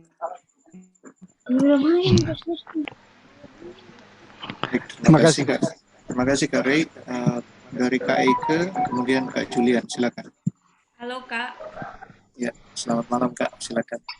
Mau menyapa dulu Kak Steven, Kakak Pendeta Steven. Waktu Kakak Pendeta ini kata orang di Jemaat Dagu kita masih SD. Senang sekali bisa berulang. Kebetulan ini pas sekali karena kakak juga pernah merasa jadi orang muda dan puji Tuhan sekarang jadi juga direktur untuk PA dan juga direktur dan juga ketua conference kah? Puji Tuhan. Kak, mau bertanya dong, bagaimana orang mau menghadapi pimpinan yang bagaimana ini kok sekali yang curhat ini dia. Mardang ini terjadi sekali orang keadaan di organisasi dang tanpa menjelekkan organisasi ini, cuma mau sharing supaya kedepannya akan lebih baik dan orang juga bisa menerima dengan lebih baik dang supaya lagi orang lebih bijaksana ketika orang dengan orang pimpinan. Nah, bagaimana orang sebagai anggota jemaat dang khususnya orang muda karena kita masih muda Kak, bagaimana orang mau menghadapi pimpinan yang bagaimana they don't know what they are doing, like they just know the position, they just want the position, but they don't know what are they doing. Nah, secara pribadi manusia kan pasti orang akan hilang respect dang. Ya, bagaimana orang supaya bisa menolak juga dengan baik, tapi juga bisa menegur dia. Contoh lah, kakak bilang tadi itu kalau dia orang muda, biar orang yang tahu Instagram, bapak mesti tahu karena kalau nyada orang sendiri pertama orang tidak akan respect kata orang sama dengan kakak bilang tuh, apalagi kalau pakai dulu tapi papa dulu ada itu bahaya sekali loh. Bagaimana dan kak orang mau bertindak sebagai anggota jemaat dan juga bagaimana supaya kalau bisa sih menyuarakan ini bagaimana supaya teman-teman pimpinan yang lain peka soal ini, karena banyak kejadian begitu. Jadi baking program kok so baking program baking lagi, you know what I'm saying. So mohon diberikan, sama dengan Kak Ray bilang, mohon diberikan pencerahan, Kak. Terima kasih. Baik, terima kasih Kak Ika. Pastor Salenti boleh 4 pertanyaan sekaligus ini? Ya. Oke, Kak Julian silakan.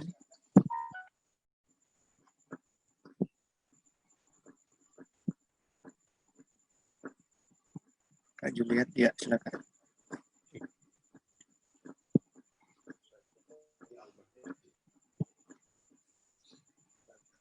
Izin Kak Julian, suara belum.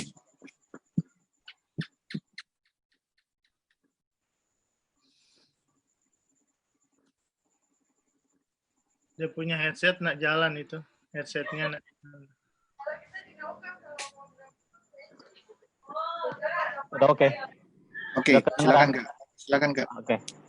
Baik, Pendeta Stephen. Ya, seperti yang tadi disampaikan bahwa Yesus datang ke dunia bermingle untuk bergaul, kemudian berbaur dengan mereka. Ini banyak para pemimpin gereja, baik itu ketua, jemaat, pendeta, bahkan para pemimpin kita di level conference maupun uni, sering mengajarkan hal seperti ini yang sudah disampaikan oleh Pendeta Stephen. Hal yang saya dapatkan di jemaat, kalau Pendeta Stephen mungkin sampai divisi, kalau ini nggak sampai di level divisi, cuma cukup sampai di daerah saja. Ada anak kami, anak binaan kami, mahasiswa, kejadian sama mungkin dengan Kak Stanley, karena anak teknik, jadi rambut biasa gondrong-gondrong. Kalau kakak-kakak lihat rambut saya mulai gondrong, ini salah satu bentuk protes saya kepada orang tua. Supaya nanti rambut saya gondrong, itu bagaimana dia punya pandangan lagi gitu loh. Karena biasanya rambut saya selalu cepak, nah ini sekarang saya mulai gondrong. Dan mulai jenggot-jenggot kayak FPI. Apa yang terjadi jika orang tua tahu apa yang mereka lakukan? Mereka tahu ajaran ini bahwa Yesus datang ke dunia berbaur dengan anak-anak muda, kita harus berbaur dengan anak muda, tapi pada saat melihat ada yang berbeda dari orang anak muda, mereka langsung, oh ini nggak sesuai dengan Alkitab. Ini tidak boleh yang terjadi. Yang seperti tadi Kak Tani bilang, ini Ellen G. White sekali bagi orang muda. Sehingga ada 3 anak muda kami yang, mohon maaf, agak keluar dari gereja, kami cari di mana saja, melawat, tanya di mana mereka mengelak ya, maksudnya mereka cari cara gimana supaya dia tidak ke gereja. Yang terakhir yang bikin saya sedih adalah mereka sudah mulai merokok, padahal Pathfinder yang sangat aktif sebelum mereka kuliah. Tapi setelah mereka kuliah dan rambut gondrong dan ditegur oleh para ketua atau para tua-tua jemaat, langsung menghindar. Tapi mereka dekat dengan kami yang pembina. Males Kak, nggak ke gereja. Mendingan begini. Yang salah satu yang menegur adalah orang tua mereka sendiri. Sehingga mereka juga tidak suka ke rumah. Jadi mereka ngekos. Sampai sekarang mereka ngekos. Mereka nggak suka ada di rumah. Karena apa? Teguran dari orang tua. Padahal orang tuanya juga master guide, orang tuanya juga pembina. Nah ini yang agak nggak sesuai dengan apa yang kalau saya nggak sesuai dengan apa yang diajarkan oleh para orang tua tersebut kepada kami. Harus berbaur, kita harus mengerti anak-anak muda. Tapi yang kenyataannya pada saat anak mereka sendiri itu mereka tegur dengan cara yang tidak berbaur. Nah itu saya. Bagaimana caranya kita berbicara kepada orang tua? Terima kasih Pendeta. Baik, terima kasih Kak Julian. Pendeta Salainti, kita punya pertanyaan ini yang pertama dan kedua, terakhir hampir-hampir mirip, bahwa ada tua-tua jemaat yang strict seperti Ellen White yang mungkin mau mendekati anak muda tapi pendekatannya salah Kalau di Kak Stanley, bagaimana kita bersikap untuk yang seperti ini? Sementara untuk di Kak Julian, ini sudah ada korbannya yang tidak mau datang ke gereja, bahkan itu anak sendiri. Nah, sementara untuk yang Kak Eke, bagaimana sebagai orang muda ini kita bersikap untuk tua-tua jemaat? Ini belum keluar dari jemaat. Bersikap pada orang tua jemaat yang ya mereka seperti tidak mau tahu dengan apa yang mereka lakukan. Kemudian Kak Ray, ini kasus spesifik ini. Di sekolah beda, di jemaat beda, ini bagaimana harus bersikap ini untuk orang-orang muda. Oke, Pendeta, Akar silakan untuk memberi tanggapan. Oke. Saya pikir hampir semua mirip cara pertanyaannya, dan saya mencoba menjawab sesuai dengan kemampuan saya. Yang pertama, kita harus juga sampaikan kepada anak muda, bahwa kepada orang tua, bahwa mereka tidak boleh pergi dengan perubahan. Banyak orang tua jemaat alergi. Padahal perubahan itu bisa dibuat selama itu tidak bertentangan dengan Alkitab. Kecuali perubahan itu menyatakan sahabat so pindah ke hari Minggu, itu so salah. Tetapi kalau perubahan, contoh, lagu di hadapan, lalu diganti dengan lagu yang lain karena ada kerinduan anak muda, ya mari kita sampai kepada orang tua untuk jangan alergi dengan perubahan. Di satu sisi, ya, jangan juga tergila-gila dengan perubahan. Ketika ini semua terlalu ekstrim, maka bukan reformasi yang terjadi, revolusi yang jadi. Ketika orang tua alergi sama sekali tidak boleh berubah, lalu anak muda mau perubahan yang drastis, itulah revolusi, bukan reformasi. Bahkan bisa saja anak muda lari dari gereja. Nah, bagaimana kita menyeimbangkannya? Nah, tadi saya lihat ada banyak keluhan tentang orang tua di gereja, pemimpin di gereja. Ini saya sempat bicara dengan Kak Jimmy. Saya bilang, Kak Jim, terus terang, seminar ini cocok untuk tua-tua jemaat. Cocok untuk tua-tua jemaat. Ini harus Kak Jim bilang, Yos, pendeta, taruh di Facebook, nanti diberikan supaya tua jemaat tahu betul bagaimana kondisi anak muda kita sekarang. Nah, semua saya lihat ini 75 partisipan yang ada di sini, pemerhati anak muda, saya yakin semua bermasalah dengan orang tua. Tapi kalau ada juga yang di sini masih berpikir seperti orang tua yang dikeluarkan oleh beberapa partisipan tadi, bertobatlah saudara-saudara. Kalau masih ada seperti itu, bertobatlah. Anda harus memahami. Nah, perbanyak seminar. Tadi ada kasus rambut gondrong. Coba saudara buka di YouTube, ada yang lagi viral sekarang ini, 12 hal yang diajar guru yang keliru pada dulu. Yaitu, kalau anak rambut gondrong, otaknya akan lebih parah. Otaknya akan jadi rusak. Padahal dia tahu, Albert Einstein, itu dia punya. Saya pikir masalah kesopanan ada. Kita kalau dia mau komplain dia bisa bilang begini, Yesus kan coba lihat DP gambarnya, tidak ada yang mau di kepala, semua gondrong Yesus berambut. Nah, itu kalau mereka mau counter kepada kita. Jadi sebenarnya sangat memilukan ketika mereka yang berambut gondrong lalu akhirnya mendapat penolakan yang mendapat resistensi yang tidak mengenakan dalam gereja.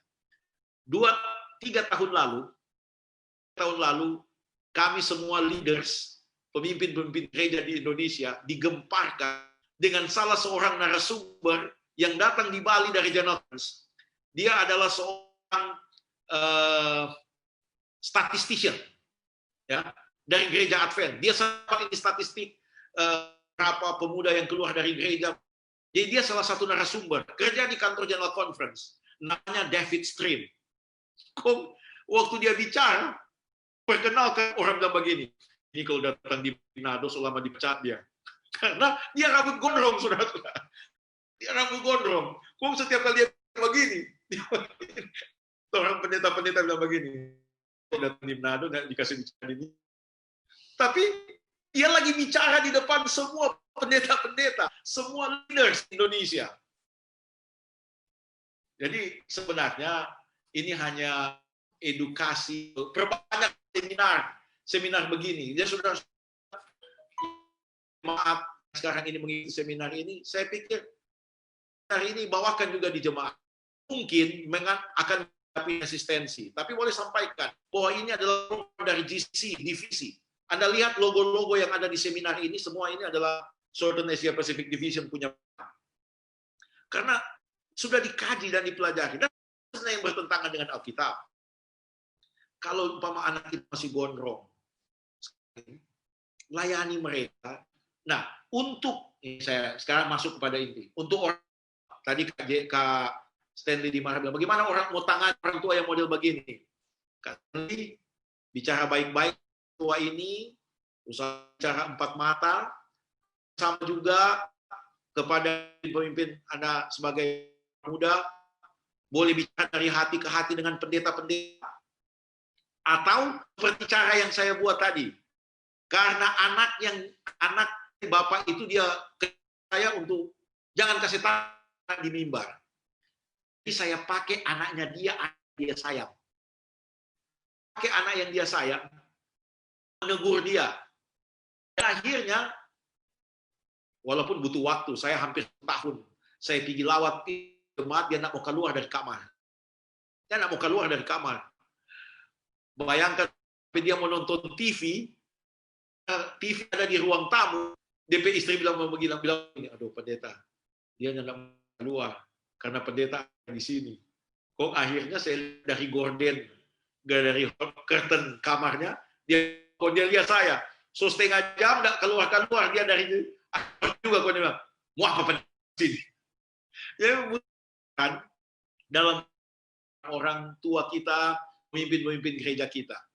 Nah, juga ini Kak Jim boleh disampaikan ke Kak Didi untuk disebarkan terus kepada tua-tua jemaat, bahkan pendeta-pendeta. Terus terang, saya pernah mengambil acara satu kali, saya pakai jas, tapi tidak pakai dasi, karena berhadapan dengan anak muda. Ada orang tegur saya, orang tua, pendeta, mesti pakai dasi kok. So bagus saya itu jas, saya pada pakai dasi. Kalau mati saya, entero ini jas, coba aku mengada dengan anak muda alergi dengan ini jas. Sebenarnya kalau bicara dengan anak muda, santai saja, jeans, apa. Nah inilah yang tidak diterima. Cuma kalau masuk gereja, saya bilang jangan pakai jeans ya. Tapi ketika kita dengan anak muda, itulah dunia mereka. Nah pelan-pelanlah kita memberikan pemahaman kepada pimpinan-pimpinan gereja. Sambil, nah ini juga saya sudah bilang tadi sama Kak Jini, sambil higher organization, uni, daerah, untuk turun terus memberikan seminar-seminar seperti ini ke jemaat-jemaat untuk menolong anak-anak muda kita. Mungkin itu yang bisa saya jawab sehubungan dengan pertanyaan tadi tentang orang tua, pemimpin, dan juga dari Kak Yulian tentang menyikapi orang tua yang alergi dengan style anak muda yang dalam tanda kutip. Ya, sekarang kepada Kak Rey, ini guru. Memang ada yang bilang begini, bro, kalau di gereja rupa malaikat, pas sampai di sekolah rupa setan. Jadi Kak Rey, tadi saya garis bawah, memang guru-guru zaman dulu cenderung untuk marah di depan umum. Ini saya anak guru, Kak Rey tahu, saya punya papa guru. Jadi guru-guru dulu, saudara-saudara, kalau ada anak tak salah, kapur langsung melayang, penghapus langsung melayang. Kemudian strap, masih dapat ingat tuh kata strap. Hukum orang di bawah tiang bendera, angka kaki satu, air di tengah panas. Itu gaya dulu. Gaya sekarang kalau di orang begitu, so keluar orang dari itu sekolah. Jadi gaya sekarang adalah cara mereka empat mata. Panggil mereka. Disiplin, yes. Tetap disiplin. Saya dengan anak saya, pengalaman sedikit. Anak saya treat demikian. Saya tidak pernah marah di depan orang banyak. Yang begini, mohon maaf, ini kasih ilustrasi lagi ya. Anak dulu kan orang tua, ada anak naik pohon. Anak naik pohon tuh. Kok mama keluar? Keluar deng so sapu, gagang so sapu, kau bilang, turun anak kurang ajar, anak siapa anak naik pohon? Bagaimana anak mau turun? Ada so sapu di bawah, batang so sapu. Mama nangis, aduh mama jangan, mama aduh. Ada batang so sapu. Yang sekarang yang dibuat adalah dia so naik pohon, mama larang jangan naik pohon. Nak, mau jatuh kau nak. Jadi anak mama keluar, nak, turun nak, turun. Aduh, awas, hati-hati. Padahal mamanya saudara memang naik pohon. Hati-hati nak, hati-hati. Peluk dia. Di pohon itu banyak DP teman. Peluk dia, bawa dia dalam kamar. Sampai di kamar, cubi DP pantat. Aku bilang, ya pengen naik pohon. Nah, begitu. Jangan di depan umum. Anak muda sekarang, ketika mereka tidak dihargai, walaupun mereka tahu mereka salah, lalu di depan umum mereka tidak dihargai. Aduh, itu sangat-sangat berkesan. Saya yakin Stanley Dimara berkesan terus dia ditolak rambut panjang di gereja karena di depan umum. Coba kalau tuh tanta itu, dia panggil, dia bilang, aduh, panggil makan, dia mulai bilang, aduh gagal sekali dengan pakai rambut. Wah, coba kalau boleh gunting sadiki begini. Itu anak muda akan, dia akan berkesan. Dia akan sangat terkesan. Tapi kalau dia di depan umum kok disikat, nggak mau datang di gereja dia. Mungkin itu yang bisa saya bagikan untuk pertanyaan yang ada. Tuhan memberkati. Kembali ke host.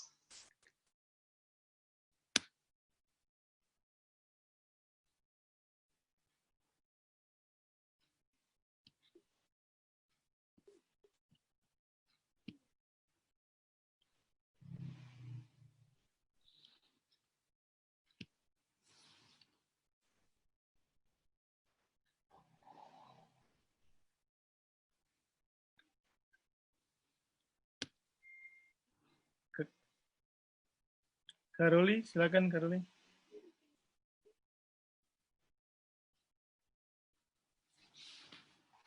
Mau ambil gambar setelah berdoa, Kang? Baru ambil gambar, baru ada mau lanjut dengan kuis. Oke. Baik, mohon maaf saya punya koneksi jaringan tidak stabil tadi. Terima kasih untuk semua partisipan yang sudah memberikan pertanyaan. Mohon maaf, kami tahu bahwa ada banyak yang ingin bertanya karena kita punya narasumber yang sangat luar biasa dengan pengalaman, memberikan begitu banyak nilai tambah dalam menjawab pertanyaan-pertanyaan pada malam hari ini. Kita mengucap terima kasih banyak kepada Pendeta Stephen Salainti yang sudah memberikan jawaban-jawaban jitu untuk setiap pertanyaan. Kakak-kakak jangan lupa lihat di grup chat kita ada kuis yang harus kita isi dan kirim malam ini juga. Kak Jim, berapa waktu diberikan untuk kuis ini? Mungkin 1 jam setelah, sampai 1 jam setelah selesai acara ini. Terima kasih. Jadi kakak-kakak yang mengikuti lewat Zoom, mungkin nanti sebentar ada yang juga mengikuti via Facebook, nanti kita boleh kirim lewat grup chat atau WA grup. Baik, minta maaf karena kita punya waktu sudah tiba pada masa kita harus mengakhirinya. Kami berikan kesempatan terakhir untuk Pendeta Stephen Salainti, mungkin boleh berikan closing statement sebelum langsung memimpin juga dengan doa tutup. Baik, terima kasih saudara-saudara. Mungkin closing statement saya adalah layani anak muda, kasihi mereka, penuh dengan kesabaran, maka kita dapat memenangkan anak-anak muda kita yang secara statistik sudah banyak hilang dari gereja kita. Dan terus berkarya bagi anak-anak muda kita, dan ingat baik-baik, jika kita selalu bergaul dengan anak muda, hidup ini akan sangat dinikmati. Hidup ini akan sangat dinikmati, karena kita merasa akan muda terus. Ya, karena kita bersama dengan anak muda. Itulah kesan yang saya dapat. Jadi seperti di awal saya bilang, walaupun saya sebagai ketua daerah, saya berani terima tanggung jawab sebagai pemimpin PA, ketua direktur PA, Karena di sini saya merasakan bahwa semangat selalu muncul ketika bergaul dengan anak muda. Oleh sebab itu, Tuhan memberkati orang-orang yang melayani anak muda. Karena kita sedang mempersiapkan generasi yang ke depan. Oleh sebab itu, layani, kasih anak muda, penuh dengan kesabaran, menyiapkan mereka bagi Yesus Kristus. Kita berdoa. Terpujilah nama-Mu Tuhan, untuk kasih sayang Tuhan yang selalu nyata dalam hidup kami. Tuhan, terima kasih untuk kakak-kakak pembina yang mengikuti program SYL ini, seminar yang kedua. Untuk merangkul anak-anak muda, dibawa ke kaki Yesus, dan anak-anak muda ini dilatih untuk membawa orang lain lagi datang pada Yesus. Berkati semua partisipan dalam kehidupan mereka, ketika mereka bekerja, Tuhan berikan kesuksesan.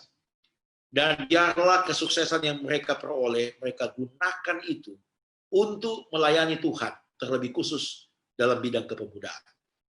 Berkati Pendeta Didi Muntu sebagai Direktur PA Uni, Kak Jimmy Pinangkaan sebagai koordinator dalam kegiatan ini, dan juga semua staf yang menyelenggarakan kegiatan pelatihan ini. Dan kami rindu Tuhan, oleh kuasa Roh Kudus, kami mengimplementasikan semua yang kami dapat ini. Hanya untuk kemuliaan Tuhan, bukan untuk kebanggaan diri kami. Karena kami senang melihat anak-anak muda kami setia kepada Tuhan. Terpujilah nama-Mu Tuhan, terima kasih Tuhan mengampuni kami. Terima kasih Tuhan menjawab doa kami. Dalam nama Yesus kami bawa doa ini. Amin. Amin. Terima kasih banyak Pendeta. Demikian kelas kita pada malam hari ini. Sekali lagi berapa banyak di antara kita yang mengucapkan terima kasih